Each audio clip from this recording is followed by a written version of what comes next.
I'm Matt, and we're in an attic.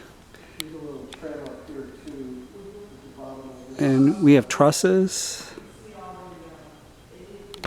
and some stick framing here. So this is stick framed or conventional framing. And this is a newer house that's built in the 90s. And then it turns into trusses over here. So this is a 2-story house with kind of a loft area up here. So I don't know if it was a change in the blueprint or sometimes they're designed this way. When we were building houses, when I was teaching construction at a high school, we always framed in a lot of stuff. It was just part of the blueprint.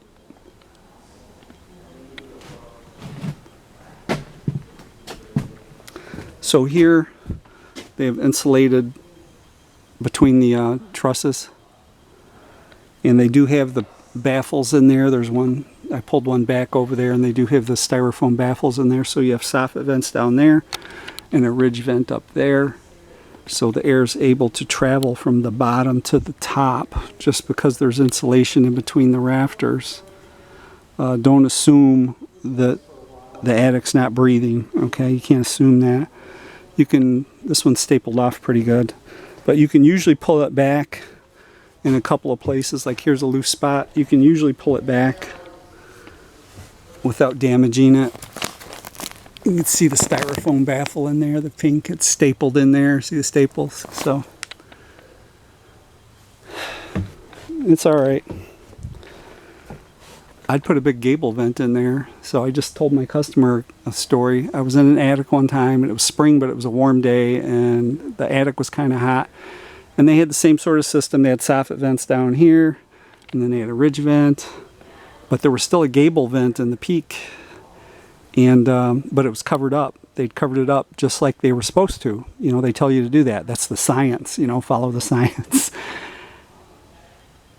And it was stuck on there with, it might have been a big rubber flap. I forget what it was exactly, but I pulled that cover off that gable vent and this huge rush of wind came in. It must have been a little breezy outside.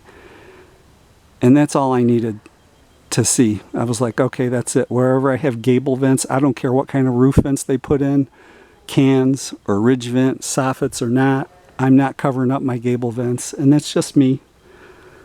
I know the quote-unquote professionals will tell you not to do that, but I'm leaving my gable vents open. That's all I needed to see. The temperature in that attic dropped 10-15 degrees in 30 seconds. It was crazy. So it's got some, that's insulation stuffed in there. That's not right. See that? So if there are gable vents there, I mean soffit vents, you're not supposed to plug them up like that because your air's not coming in. So we'll put that in our report as something to check. All right, that's it. Like and subscribe, as they always say.